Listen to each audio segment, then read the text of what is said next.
Sino sa inyo dito ang pumipila kayo, nag-aantay kayo ng UV Express o kaya FX nung araw.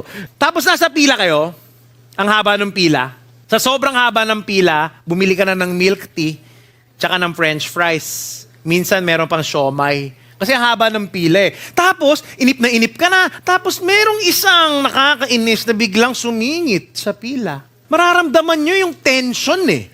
Yung buong pila, talagang sino to?